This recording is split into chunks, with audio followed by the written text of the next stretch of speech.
You are listening to the Two and Out CFL podcast, a proud member of the Canadian Football Podcast Network. Brazilian Ty will have a major cardiac event. I like how everybody's using event. You know what? That sounds exciting. It sounds positive. Like Ty's heart will skip a beat with, happiness or something. Is that what he's referring to? I don't think so. Grab some poutine and a double-double. It's time for the Two and Out CFL podcast. Now they have to kick it out, and they do! Every week, Travis Kura. Does anybody still care about this podcast? And Brazilian Ty. Hunters are people, too. Talk fantasy football, bring you the latest in CFL news, and sprinkle in a little bit of nonsense. Are you kidding? This is unbelievable! Ready, set, hunt! And we are a part of the Alberta Podcast Network, locally grown, community supported. A fun episode of Two and Out today where we do an fun? AMA. Fun? I guess, depending on your definition of fun. Yeah. I also have a bone to pick with you, but we'll get to that later. Me? Yeah. Well, let's start it off. Let's get it off our chest. How dare you go behind my back? I didn't go behind your back. It came unsolicited. Oh, that is such... I'm actually, not necessarily unsolicited because it was mentioned on the show. Yeah. But I texted my mother. Yeah. And she did not send me out of the house looking like that. That picture was from when I was kidnapped by my biological father for 3 months. And that's how he sent me to my first day of kindergarten. That's rock star Ty. There is no way my mom would have let me leave the house like that. But then my grade 2 picture, I'm wearing the same sweater. So I didn't grow at all. This is the first time, that you mentioned your biological dad without some sort of weird joke behind it. Did you not catch what I said beforehand? I guess I did. I was legally kidnapped? Oh. Ty, we're going to have to do like an AMA with a certified professional to really... Hey, if I go to therapy, the therapist will need therapy after he's done with me. But Ty, there are like 12 listeners of this show. It's a safe space. We're all gathered in a room right now. We're all in a circle. That's what Grandpa said, too. It was a safe space when he took me to an AA meeting when I was 12 years old. Cause... This is the darkest episode. Okay, no, this is the funniest thing ever. I'm sure I've told this story before. I don't know if I have or not, but it came up at Grandpa's funeral. It would have been, 2006 Oh, or now 2007. we're talking funerals. All right. And so I was like 10 or 11, and Grandpa went to Greg Lake for the weekend. He took me with him. I don't know what my mom was doing, but it was like an AA retreat thing. And so I went. I went. I don't know. No difference to me. I just sat there, right? And I was pissing around. You weren't missing anything, yeah. I was digging holes in the picnic table and scratching it and stuff, but I'm sitting kind of right up by the front because it's like in a gazebo thing or like an outdoor tent. Not a gazebo, but like, those picnic shelters.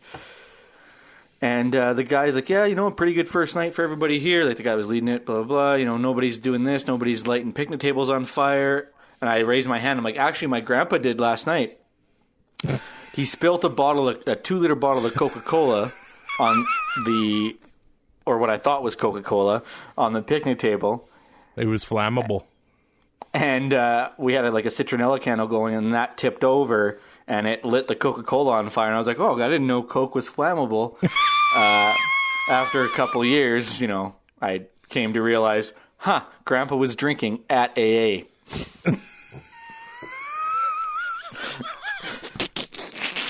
So yeah, he called me over and gave me $5 to go play mini golf until they were done. And then we went fishing. I mean, that sounds like it could be the greatest weekend of your life. It probably was. In the Huddle with Karan Ty on the Two and Out podcast. All right, Every fan of the Canadian Football League has really taken it in the junk this year. But I think that Edmonton fans maybe have it worse than anyone else. They've lost the nickname that their team has had for 70 years. And now maybe the guy that embodied Edmonton football the most has been permanently laid off by the team. Dwayne Mandrusiak, the equipment manager for the Edmonton Football Club. He's been with the organization for 49 years. He's been a part of 11 Grey Cup championships. Now, here's the thing. The labor laws say that, after the 180 days, you bring them back or it becomes a permanent layoff, right? So I get it. His role is equipment manager, and I know he knows Commonwealth Stadium and that football organization more than anyone. So his role is bigger than equipment manager. I realize that. But with no football going on, there was no reason to still have him on the payroll. That being said, Ty, the way that it was handled is just terrible. The Edmonton front office, they just did not read the room. They just seem really out of touch here.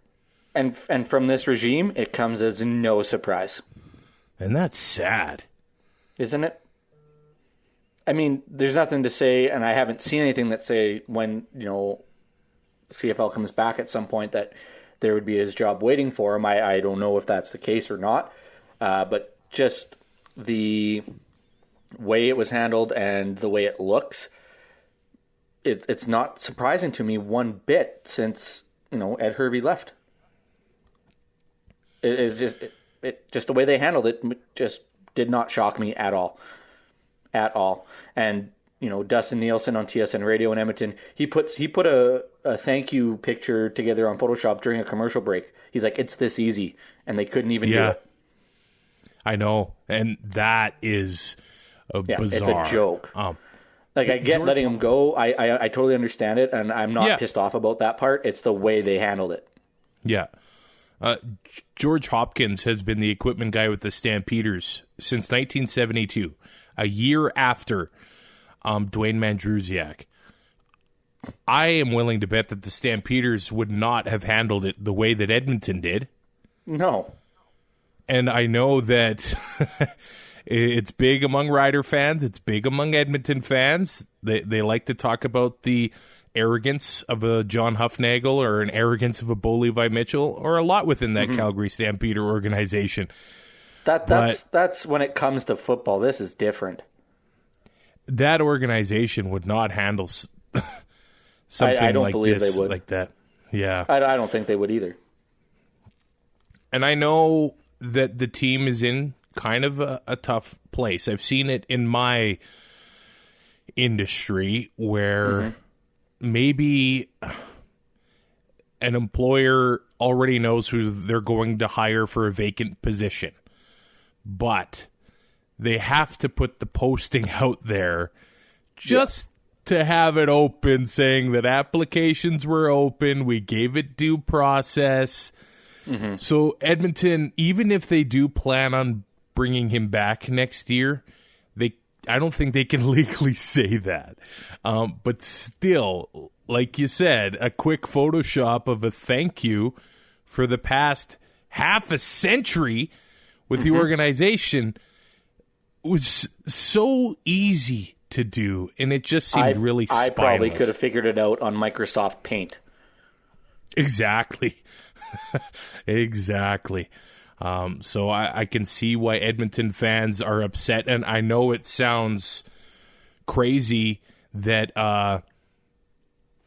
the fan base is this upset about just an equipment manager, and I do say that with air quotes, but this guy embodied that football club and was the most important person in that stadium for many, many years. And it seemed every new player that came in was introduced to him first. He kept he ran a tight ship there and was a part of that excellent program there. And Edmonton fans, they're a smart group. They know the personnel, they know the behind the scenes staff in that building and what makes everything go around with that organization. So they need to make a move that looks positive, because they eventually need to sell tickets again. And I'm sure with this regime's track record, they'll have no problem doing that. We'll leave it at that. I'll go to a cool story that came about a week ago. Football Canada reached a licensing agreement with Doug Flutie's Maximum Football. And actually, a few years ago on the show, we had a fellow from Canuck Play on this podcast talking about a Canadian football game that was going to be made. David Winter is his name, the founder at Canuck Play. And basically, they just wanted to have a video game for Canadian football fans. They had some conversations with the CFL behind the scenes, and the league decided they wanted to go a different way, and they ended up coming up with an arcade-style game geared towards kids that came out on mobile platforms. But since then, Canuck Play has sort of grown their football game over the past few years. There's some upgrades every year. It's not as expensive as a Madden, but now they have this agreement with Football Canada. But something just seems wrong when a kid that plays football in Canada can buy, a more affordable game than a Madden and play as themselves. But fans of the CFL can't buy a game and, play as their favorite Rough Rider or something like that. And I know there's a lot that goes into this. I am not naive enough to think that the CFL could have a Madden quality game, because I think people would be really surprised about the budget for a game like that. That being said, the budget that Madden has and what they've produced the last 6 years is a complete and utter ripoff. Right. I know what you're saying. EA among gamers has an iffy reputation when it comes to basically all of don't get me started on NHL 20. Yeah.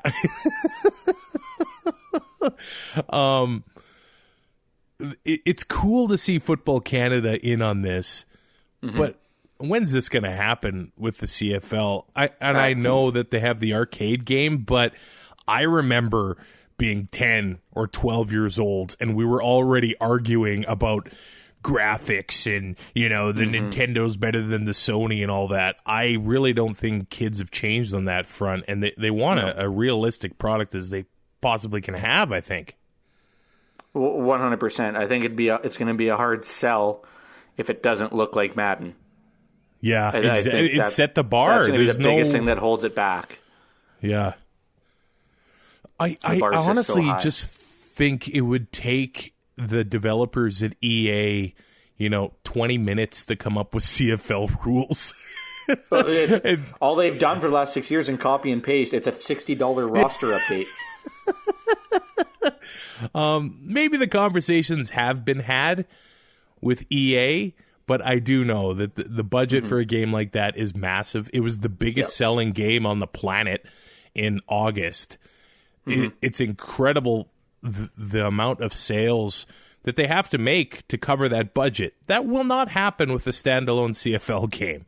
It just won't. It just won't.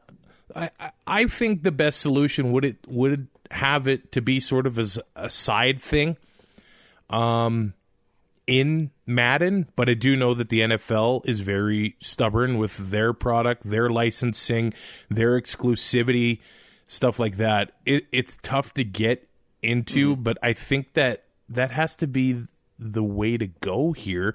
Or get on board with Doug Flutie's Maximum Football. They're improving every year, and I mean, if they got Flutie on the cover, they got something positive going, and it is a Canadian company. And there's other game options in there too, where they have a dynasty mode for NCAA stuff, which people like myself haven't had since 2014. Yeah. So not only it can sell more than just the CFL, and call it, because a lot of Canadians go to college down the States to play as well. Looking at a guy who could possibly win the Heisman this year in Chubba Hubbard. And so, a kid that's grown up in Sherwood Park can play as Chubba Hubbard, which is really cool. And like you said, they can with the Football Canada licensing agreement, you can play like they're having like a World Cup kind of thing in there too, tournament mode and stuff like that. But there's just that it's not Madden, and that's going to be the hump that they're going to have to get over with a lot of people. Yeah, Canuck Play is a Canadian developer. They've only been at it for a few years. Their game's going to be released here this week on PlayStation 4 and Xbox One. I mean, check it out. The more fans that buy it, I think a better chance they have on improving the product year after year. And it's not going to be at Madden quality, but there's got to be something to be able to play, instead of having to move a team to Toronto. Exactly. To be able to play at Mosaic Stadium or, Tim Hortons Field. Man, I would love to play at historic stadiums, Ivor Wynn, and, to be able to see the colored Taylor Field stands in a video game. I would just love it. What was it in BC? Empire Field? Exactly. That place was loud because they were just banging on those metal bleachers nonstop. Yeah, and the throwback stadium for the Stamps would still be McMahon.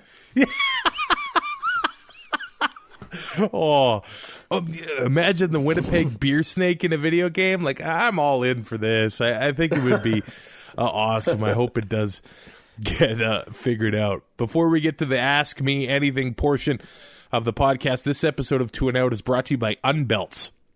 They're an Edmonton-based business that makes the comfiest stretch belts around. And both Ty and I need stretch belts. Unbelts also makes cloth masks.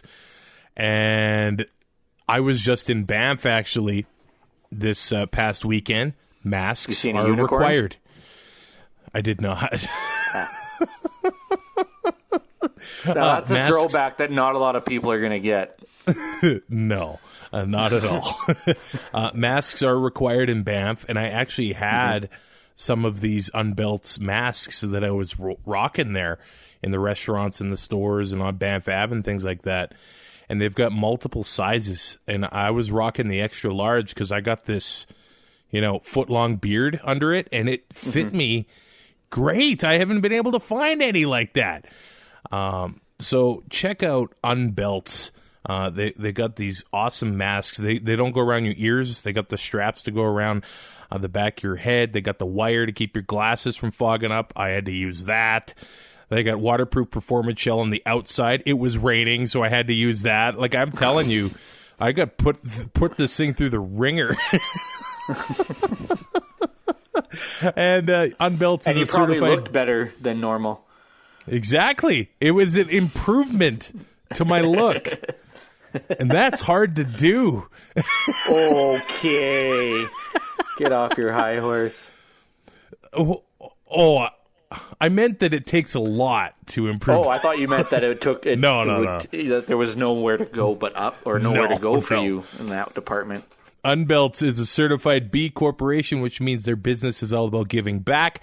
So all month long, for every mask and kids belt they sell, they'll give a mask to Alberta schools in need. Unbelts.ca to order your masks today. Shipping's always free, and you can enter the code APN for a free mini laundry bag just for Alberta Podcast Network listeners. Got this bag so you throw it in the wash. Doesn't get tangled up with anything. And if you're an Alberta teacher, click teacher discount on their homepage for 20% off your entire order. Unbelts.ca. Use the code APN. All right, let's get to another acronym. The AMA portion of the podcast. I have no clue, Ty, if this is going to be enjoyable to listen to, but it has given us some content for the next 25 minutes, half an hour, or whatever. We do have some real football questions. Which is unfortunate. Stupid Not questions. our strong suit. Normally, we're about, 80% football? That's generous. I actually really put some thought into that percentage before the show. And I was like, is it 60? I think it's about 80. It depends on game weeks. Yeah. It's like 90. Yeah. Because it's basically just what didn't I eat or what did I eat that week and how drunk did I get on the weekend. And But then now we just it's get into football. 30. Okay. We'll start with one here from Anonymous Guy. He says, with the financials in doubt, would you ever welcome the CFL becoming closer associates with the NFL, and what would that look like? All right, I'll start, Ty. I don't want the CFL to become 4-down football and adopt and basically just be, and I know a lot will call it minor league, but be the exact same game with just different players, you know? Yeah. But I do feel like the NFL could fund the entire CFL and they wouldn't even notice. It'd be a rounding error. So I don't know if there is an opportunity there, you know, for the NFL to, and this is just a stupid idea. Maybe they could have teams that could have, you know, something like 5 guys that are allowed to play in the CFL, but they can call them up, so to speak, to the NFL at any time. Because even in the NFL, they have limitations when it comes to roster sizes, limitations when it comes to practice rosters. So almost like where a CFL team would have nag rights to an NFL player or somebody coming out of NCAA, could, you know, an American player play here and that NFL team could bring that player over. And I know there are injury risks and all sorts of things. It's just an idea. Some sort of partnership like that, I wouldn't mind. What do you think? The NFL has, you know, helped out in the past. Yep. Financially, and, you know, if that makes the game healthier, I'd be okay with it, but there would have to be enough, I don't know the word I'm looking for here, where it would be that they're not coming in to change it. Yeah, right? exactly. It's to help us grow the game, and you know, I don't think we'll ever compete on the NFL level when it comes to financials and, you know, viewership and stuff like that. That it's not going to happen. Anybody who thinks that is, I want what they're smoking. I just can't see the NFL just not. But if I this can't ever see them happened, being a silent partner. Yeah, I just don't. I see can't that. see them just not calling it NFL Canada. You know what I mean? Yeah, because they NFL Europe all over again. Exactly. Well, there you go. Thanks for the question. We got from Joe Balaneski, who we reference on this show every week. He asked about 400 questions, most of which I won't even dignify with a response. That's fair. He asks if he is the only one worried that Brazilian Ty will have a major cardiac event. I like how everybody's using event. You know what? That sounds exciting. It sounds positive. Like Ty's heart will skip a beat with, you know, happiness or something. Like, is that what he's referring to? I don't think so. Oh, okay. I don't think it'd be so much an event as it would be an episode. Oh yeah, okay. That's a better. Yeah. That's a better word. Well, Ty, are you worried? Am I worried? I fall asleep just fine at night. Yeah. So, I mean, I'm. Let's go through your diet today. Today? Ugh. Yeah. Okay, so Coke. Yeah. A homemade Long Coke John for breakfast? with maple glaze instead of chocolate from the gas station. What do you mean homemade? You can't put homemade and gas station in the same sentence. Well, it's like they make them in the gas station. Like okay. gas station donuts. And then like a birthday cake flavored protein bar for lunch. Okay. And then it's prime rib for supper with scalloped potatoes. Probably crush another 2 Coke with that, and hopefully there's chocolate donuts in the lunchroom. And I think if I open my drawer, I do have 2 Monster cookies, actually, that I'm going to have later too. You're living your best life in BC. I wouldn't say that. He says greatest rider quarterback not named Fajardo, and I'm still going to go Little General. Little General or yeah, Kent Austin maybe. How much does that hurt for you to say? Did you notice how much I struggled? I know that's what was happening. Yeah, it was great. Like I had to swallow the throw up.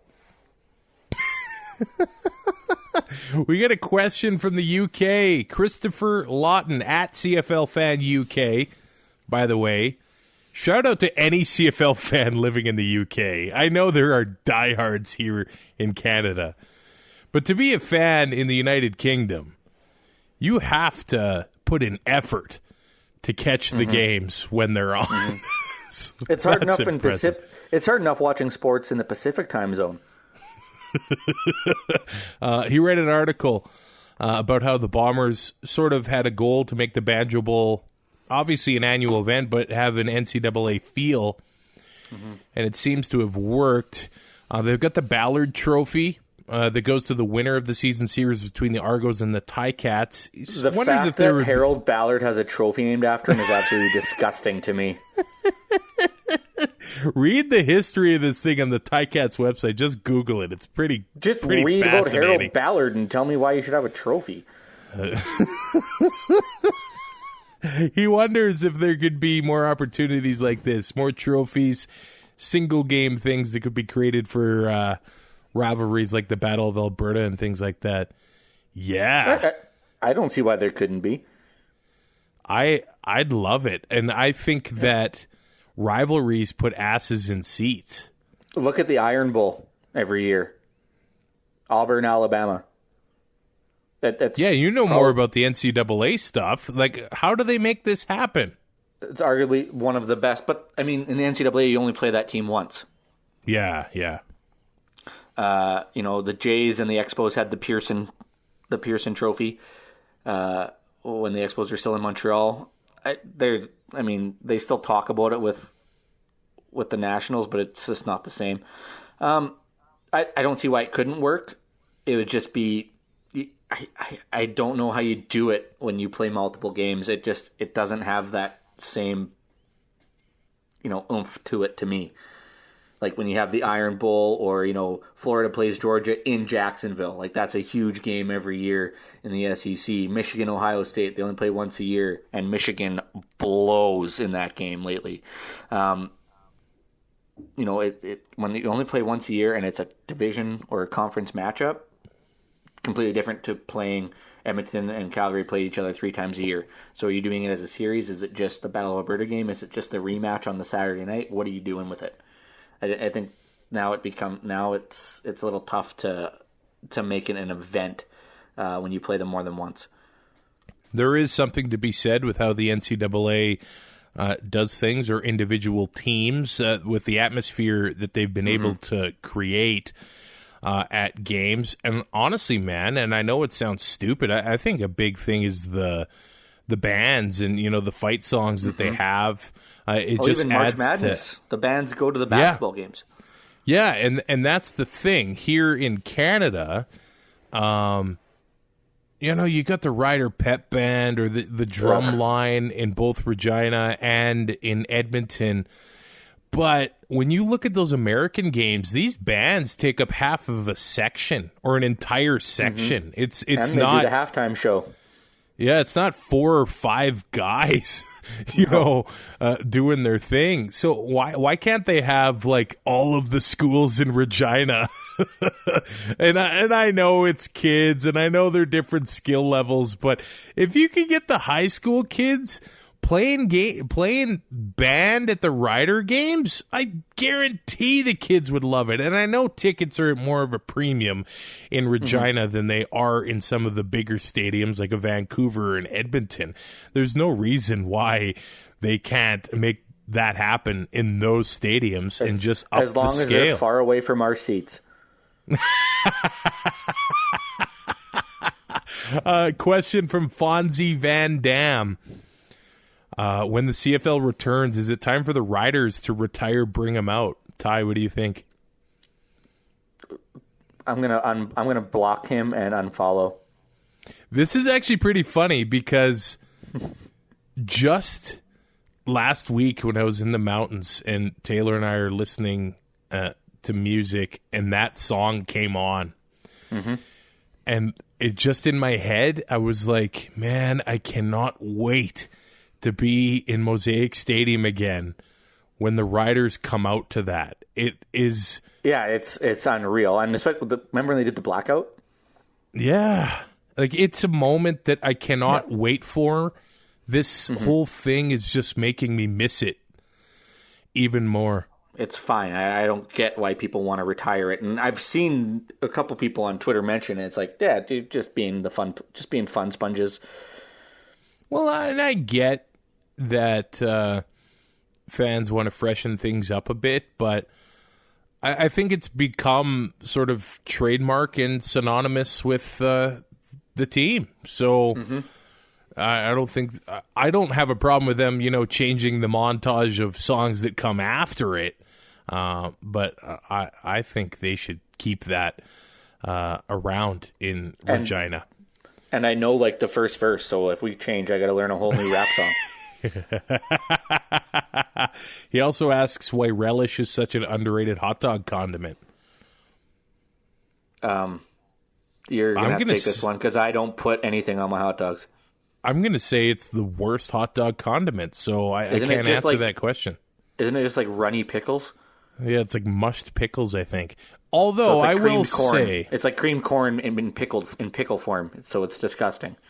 Man, I got to put cream corn on a hot dog. That sounds awesome. The cream corn is so disgusting, though.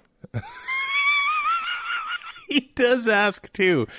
And I love the multiple questions, just taking advantage of this. What gymnastics moves are we the best at? Is laying down one. Is the belly flop a gymnastic move? Because I won a belly flop competition at summer camp. It was awesome. And I also won an ice cream eating contest at that same summer camp. Yeah, that sounds about right. I can do a handstand up against the wall. Nice. And I hope I can't. I hope nobody asks for photographic evidence. Make it a GIF. Unless there are any more incognito photos of Brazilian Thai floating around there that I can throw on the internet.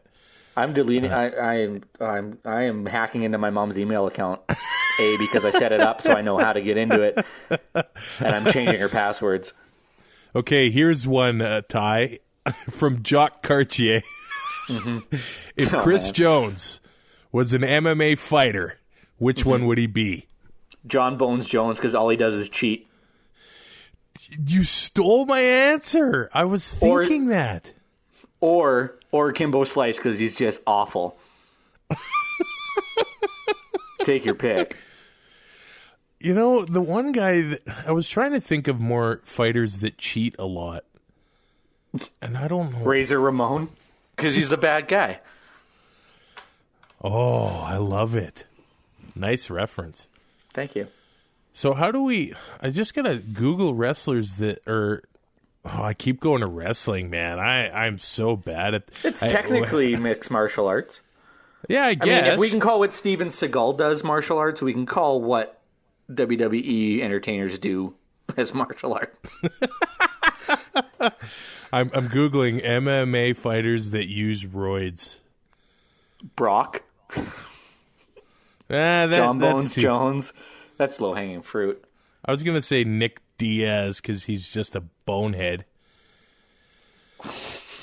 That's fair.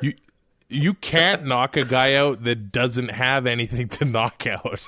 He's like Homer. Remember when Homer fought Dredrick Tatum and he would just stand there and take a beating until the guy tired himself out, and then you get the knockout that way? That's Nick and Nate. That's the Diaz brothers. That's Nick and Nate Diaz. You can punch him in the face 100 times and nothing happens. Okay, the Grey Cup Appreciation Society. I can't wait to see them at the next Grey Cup in Hamilton. I am positive that it will happen somehow. I need something to hold on to, so don't ruin my hopes. Anyway, he asks, or they ask... I almost made a John Cougar reference, and I just left it. They ask if there will be a new CFL CBA before June 1st. Nope. Wow. Look at how much they've muffed this last one, and they had all the time in the world. I have zero faith. At this point, I don't see there being football or fans in stadiums next June. Mm-hmm. And without that, there'd be no CFL. They're not gonna focus on ratifying a CBA until they get the go ahead that the season's gonna go ahead with fans. So I don't see a big rush for it. That's almost like a philosophical question. Mm-hmm. Is it going to happen? I hope so. It seems like if they have a hard deadline and there is going to be games, they'll make it happen. It'll be greasy and dirty. It'll be at the last minute, but it'll happen. Stop me if you've heard that before. Yeah. But also asks, and I want to throw this one to you, Ty, if the CFL should go towards a corporate model like MLS and get away from the franchise model. You know, if they ran it as one big company with a bunch of little divisions, they'd have 9 separate divisions. I think it would be viable. If you're going to have a cap and then you introduce this coach's cap, I just think that if you're going to do that, you might as well have, if you want everybody on the even playing field, and especially when controlling finances is paramount, that if you can go to the corporate model like an MLS or, you know, the AAF was doing to a certain extent, it could work. I don't think you're going to see owners of teams, some owners, I'm not naming names at all, I'm just saying some owners, I don't know, I just don't see them wanting to give up franchises. It does and then you have the community-owned teams on top of that. I don't know if that makes it more complicated or not. The fact that arguably the most successful teams in the CFL are community-owned. All on the prairies. But well, I mean, I don't think being community-owned has a lot to do with why they're successful. I think it's their location. Westerners could kind of look at it like equalization, just sending more money to Ontario and Quebec. Oh, don't. Now is not the time. Oh, great. Now I'm going to have protesters outside of my condo.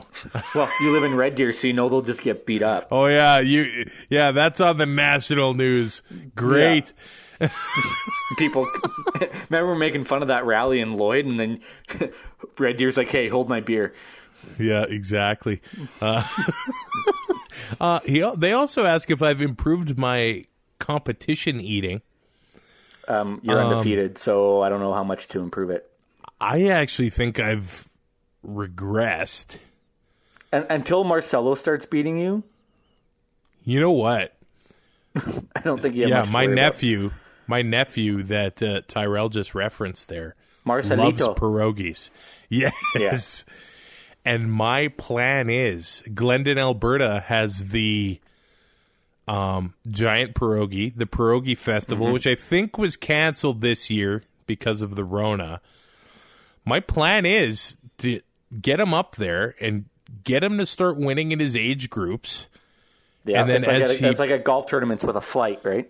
Yes. I like it. So then as he progresses through the age classes, finally he just takes on me and this I know is like 15 years or whatever down the line.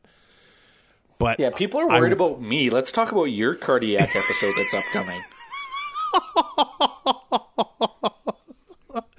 Okay, let's talk about my diet today. So I woke up this morning. I had oatmeal with an entire apple in there, and what do you think? You're better than me? And peanut butter toast. So I got you beat there. I love peanut butter toast. I did have a granola bar for a snack. I did go out for breakfast. I had a waffle. Wait, you had a second breakfast? Well, Are you a hobbit? I had a second breakfast instead of a lunch, if that makes any sense. So I went out for breakfast. I had a waffle, scrambled egg, and some bacon. Humpies? And then, yes, actually. Yeah. And I went home, and I had a smoothie with peaches, strawberries, blueberries, banana, almond milk in it. So it just sounds like the worst thing on planet Earth, yeah. And then for supper, I roasted some broccoli in the oven, and I sautéed some spinach, and I threw it together, and then I had a grilled turkey and cheese sandwich. I should just move in with you guys. I'd lose weight so fast because I'm not going to eat any of that. So take that, Brazilian Thai. Yeah, I know it's not 100% healthy, but shut up. You didn't drink a liter of Coke today either. So. Yeah, that's right. I'll have Coke Zero with supper. I'll have Coke Zero. Okay, good job. Make up for it. Also, Ty, would you give up making any sorts of wagers to bring back the CFL? Nope. I'm not even letting you finish that. Nope. Nobody asked this, but I would kick Tyrell in the junk to bring the CFL back. Oh, and I would let you. But I'm not giving up gambling for that. No. Now, I'm just throwing this at you. I don't even know if you'll know the answer. Combine all of your gambling that you've done. Since... Where are you? Like, are you in the hole? Are you pretty much even? Like, are we talking, like... All time? All time? Bankroll. Oh, I'm in the hole, for sure. By, like, how many digits? 6? No, 5. 5 for sure. Okay. I think he knows the exact number. No, I don't know the exact number, but I know I'm well past 20 grand in the hole. You wouldn't give up having $20,000 extra dollars right now. But then what do I do with it? I can't gamble it. No. Never in a million years would I do that. Okay. Josh and Red Deer, hope you're staying safe, buddy. Lock your doors. He asks, how many Grey Cups have you attended? Which one was your favorite and why? And he says, go Lions. Man. Ty already said he's been to 4. What's your favorite one you've been to? I know it's not Winnipeg. No, Regina. Winnipeg can beat it. But Regina, hands down. I mean, we made Fraser cry. Yeah, that's pretty funny. The Riders won it at home, and I won like $800 and then lost it all playing blackjack on my phone on the way home. Okay. I've been to 11 of them. It's really hard consecutively. Yeah, it's really hard to pick out my favorite. There was a 3-year stretch there, 11, 12, and 13. Vancouver, Toronto, Regina. The home team won all of them. That's true. The organization in Toronto for the 100th Grey Cup, I thought was incredible. I had a blast at that one. 2011 in Vancouver, that was like the first Grey Cup I really took in all the festivities, so I'll always have a soft spot for that one. Ottawa in 2017 and Toronto in 2016. Toronto was the worst attended, worst organized one I've ever been to, but I just had such a good time at that Grey Cup, and watching the Stampeders lose to Ottawa in overtime, that was such a good time. And Edmonton in the snow, or Ottawa in the snow, with Toronto beating Calgary again. So, man, I have a great memory from all of them. Except for 09 and 10. Yeah. But that 3-year stretch in 11, 12, 13, it's tough to beat that whole time there. Sheldon does ask why Dairy Queen is better than Burger King. And he's wrong, but that's okay. Well, first of all, the letters in DQ are better than BK. They have better ice cream. Yes. Blizzards, yeah. Blizzards and chicken strips, for sure. Their burgers, no. Matzo sticks, no. Onion rings, no. And that chocolate cookie fudge layer and ice cream cakes. Yep. That's no, By the way, yeah. can I get about a 6-inch slice of that? Just the cookie crumble in the middle. Yeah, that's it. Yeah, that's all I want. But when DQ has those deals for the burgers, 2 for $5 or whatever. They're always burnt. No, that's the flame. It's the taste. I like what DQ does. Yeah. I like the taste of char. The one in Lloyd burns everything. It's called flavor. Well, if they burn it, that's different than char. No, yeah, it's terrible. Terrible. DQ terrible. wins. It's just terrible. No, it doesn't. Okay. Well, Sheldon, I tried. My Skip the Dishes app will show you that BK is infinitely better than Dairy Queen. Janice asks, who's the better dancer? I say it's you, undisputed. Undisputed. So I'm like Chris Jericho. You should see Tyrell two-step. You should see him do the Footloose routine. Which I have retired. Yeah, because you're getting too old for it. My knees can't take it. Line dance to Cadillac Ranch. Ty does it all. Favorite away stadium to visit? I think it's Ottawa. That whole area at Lansdowne is just awesome. That being said, Vancouver, BC Place is a great place to watch a game, and so is BMO. That was my first stadium to ever go to. Was BC Place. Out of all of them? Grandpa got wasted. Weird.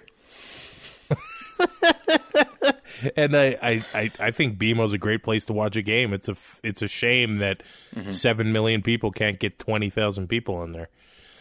Ferlin asks why pants suck so much. I don't know. They just do, man. They're too restricting. I'm wearing pants right now. I am wearing just underwear. Oh, weird. Lazy one from a gift shop in Banff. As for favorite away stadium to visit, it's tough for me because I've only been to the Western one. So, and I mean, I guess I did see Tim Hortons Field, but we couldn't get in because it was all locked up. It's Edmonton because Andrew feeds me and gives me booze. That's tough to beat. Well, especially shout out for me. to the Turf District. If you feed me, we're probably going to be friends. Before we get too far, we did forget one. Janice did ask about jerseys. Oh, because you want to win. Yeah, you probably have 4 dozen, don't you? Well, I have 17 Oilers jerseys that are like they were debt payment, and then I think I'm up to like 65 or 66. I counted total, like all sports. I've got like 8 Ryder jerseys and a Marty Brodeur jersey. That's it. Don't tell my mother.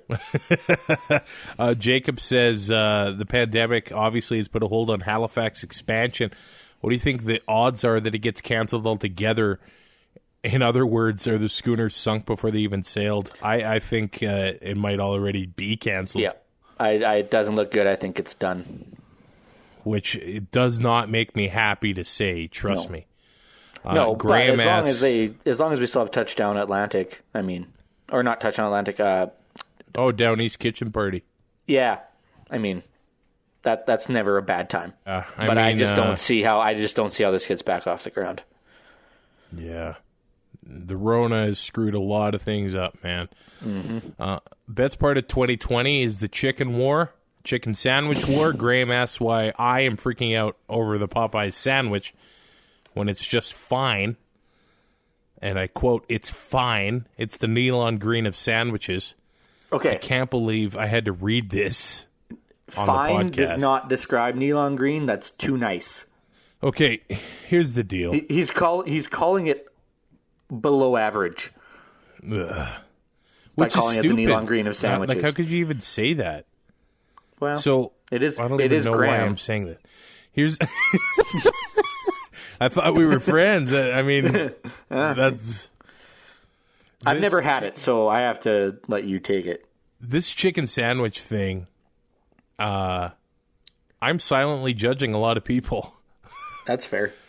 Well, not only silently, I'm quite outwardly doing it as well. Here's the Call thing: them out right now. we live in the golden age of the chicken sandwich, and I love them all. And I know I'm a bit of a hypocrite when I'm saying that I will not have a cardiac event in my future.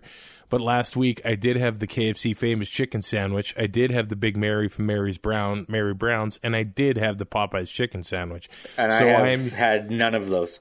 So I am uniquely qualified when it comes to this. Mm-hmm. I love You're them all. You're probably overqualified. You're overqualified. I think there's a time and a place for all of the sandwiches. But Popeyes is number one in my heart. And if that heart stops, it'll still be number one. Don't judge me for my favorite drive-through restaurant in Canada. And their biscuits? Their biscuits? Like, let's go. Yeah. How do they get butter inside them already? Well, if you've ever seen a biscuit getting made, that's how it works. I obviously haven't. I get kicked out of the kitchen when stuff gets made. Well, Kevin asks, now that Popeyes is in Red Deer, what fast food franchise does Travis hope comes next? Ooh. Okay. Now, here's the thing. There is a difference when it comes to hope and what I realistically think will come to Red Deer. Okay, so say both. Okay, I don't know what I think will come next. I have no clue what the next one could possibly be, but I would love to see a maybe. I would love to see a Chick-fil-A to take the chicken sandwich war to an entirely new level. Yeah, but they're not open on Sundays, so they can beat it. I'd love a Chipotle. The number one, this is going to sound really obscure, but I would love, and I think Kevin is from Texas, so he will know all about this. They have a fast food joint called Whataburger. Oh, yeah. And when I went to WrestleMania in Texas, that place took 10 years off of my life. So maybe it's good. Maybe it's good that Whataburger is not in Red Deer yet. But once this pandemic's over, I might just drive to Texas to get some Whataburger. So I would love to have that. I would get a passport and come with you. Yes. Yes. It's so good. Chris asks, if we weren't doing a football podcast, what non-sports podcast would you be doing? And what is your worst nightmare podcast to have to do? This one. Wait, what? I think my worst nightmare podcast would to do a culinary show with you. That's what we do. No, and I'm trying to steer away from it because it's just driving me mad. No, I'm going to keep bringing it up because I know it pisses you off.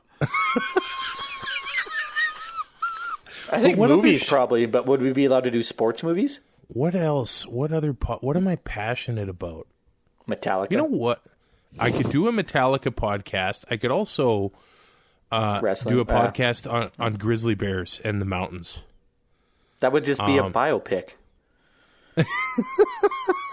So maybe this AMA is really where they're supposed to learn about us. But I do have a bit of a photography hobby with my wife, and we love going to the Canadian Rockies and searching for bears and things like that. I'd love to talk about that in a podcast. It would interest absolutely no one but me, but that's okay. I think my worst nightmare podcast, that's a tough one. Ty tries vegetables. I would listen to that.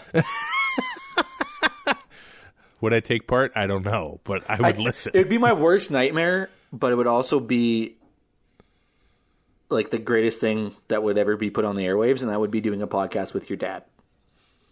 Oh, I would listen to that. Like it would have to be behind. We'd have to put it behind a paywall. I don't want my name on it at all. What you know? You're the EP. If you're still listening to the show, congratulations. I love you. I'm not gonna later. I'm just gonna download it and put my phone away. As long as you just download it and play it on mute, that's all that we need. Kevin asks, what is the most degenerate bet Ty has made during the pandemic? Whatever. I mean, we did play crib for $1 a point, which got expensive. Wow. What's the dumbest bet or degenerate bet you've made of all time? Oh, 1 Corinthians at a wedding. Hands What? down. Betting on whether or not they were going to say it. I'm 3-1. You're 3-1. That and betting on children's sports. How was my experience in the WWE Thunderdome? I loved it. It was so cheesy, but I'd do it again in a heartbeat. I wore a Pancake Power shirt, and I will try and get on again for a pay-per-view. That's the only thing. Raw is like 3 hours. It's kind of a chore. Basically 4 hours because I was on during the whole pre-show before Raw. But Thunderdome was pretty fun. I think my wife thought I was crazy. If you get on a pay-per-view again, I'm going to be so pissed. Yeah, I'm pretty distracting to my friends. Especially when you're flipping Kevin Nash the bird. Yeah. Watch SummerSlam 2011. Look for the Ryder jersey. Ruined it for us. Won't take you long. No. What am I missing more? In-person concerts or going to a stadium for sports? Concerts, I went to more of them in high school and out of high school. Now they have become a bit of a special event for me, so they weren't as often. But straight up, CFL games were a part of my daily routine.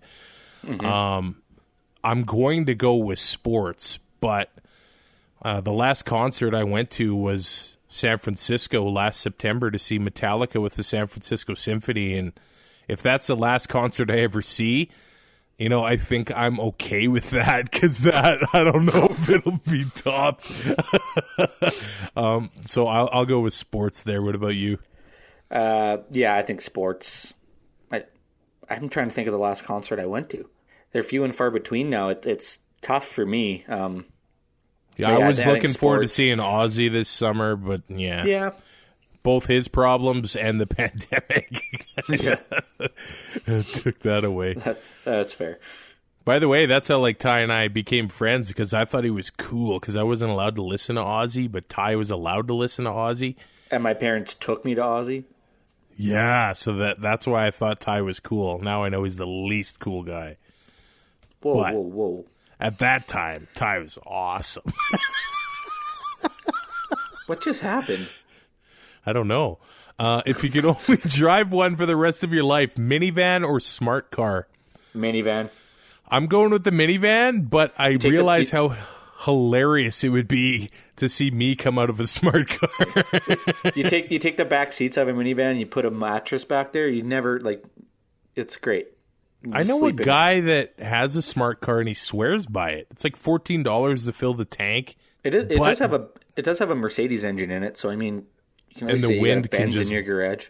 I used to drive a minivan in high school. No shame. I'll go back to the minivan. I put my mom's minivan through the wall at Panago. Remember that? Oh. Right across the street from where I lived.